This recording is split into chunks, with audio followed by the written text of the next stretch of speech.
Hello guys, recently ನಾವು ಮುರುಡೇಶ್ವರ ಹೋಗಿದ್ವಿ.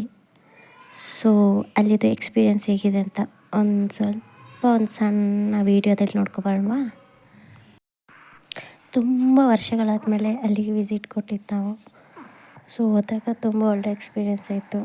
ಒಂದೊಳ್ಳೆ ಶಾಂತಿ ಪ್ಲೇಸ್, ಅಂದರೆ ನಮ್ಮ ಮನಸ್ಸಿಗೆ ಒಂಥರ ರಿಲೀಫ್ ಆದಾಗೆ. ಹಾಗೆ ಒಂದು ರೌಂಡೆಲ್ಲ ಹೊಡ್ಕೊಬಂದು ಅಲ್ಲಿ ಅನ್ನಪ್ರಸಾದ ಕೊಡ್ತಿದ್ರು. ಹಾಗೆ ಅನ್ನಪ್ರಸಾದ ಎಲ್ಲ ತಗೊಂಡು ನಾವು ನೆಟ್ಟಿಗೆ ವಿಸಿಟ್ ಆಗಿದ್ದು ಬೀಚ್ ಹತ್ರ. ಏನಪ್ಪ ಅಂದರೆ ನಾವು ಬೋಟ್ ರೈಡಿಂಗ್ ಹೋಗೋಣ ಅಂತಿದ್ವಿ. ಅಷ್ಟೊತ್ತಿಗೆ ಅಲ್ಲಿ ನೋಡಿದಾಗ ಫ್ಲೋಟಿಂಗು ಹಾಕ್ಯವೇ ಬ್ರಿಡ್ಜ್ ಇತ್ತು. ಸೊ ಅದನ್ನ ಒಂದ್ಸಲ ಟ್ರೈ ಮಾಡಿದ್ವಿ.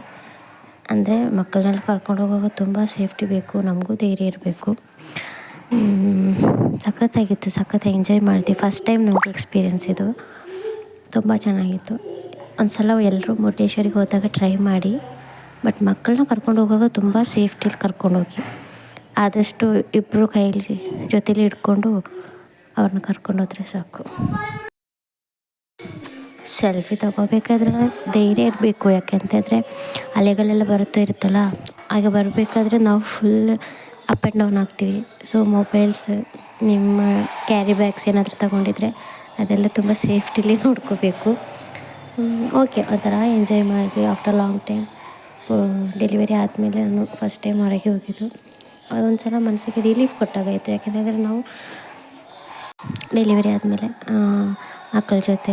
ಮಕ್ಕಳು ಅವ್ರ ಜೊತೆನೇ ಟೈಮ್ ಸ್ಪೆಂಡ್ ಮಾಡೋದು, ಮನೇಲೇ ಇರೋದು. ಆ ಥರಲ್ಲಿದ್ದಾಗ ಒಂದು ಮನಸ್ಸಿಗೆ ಒಂದು ರಿಲೀಫ್ ಆಗುತ್ತೆ. ಹಾಗೆ ಆಫ್ಟರ್ ಲಾಂಗ್ ಟೈಮ್ ಸ್ವಲ್ಪ ಕನ್ನಡ ಮಾತಾಡಿದ್ದೀನಿ. ಏನಾದರೂ ಮಿಸ್ಟೇಕ್ ಇದ್ದರೆ ಕ್ಷಮಿಸಿ.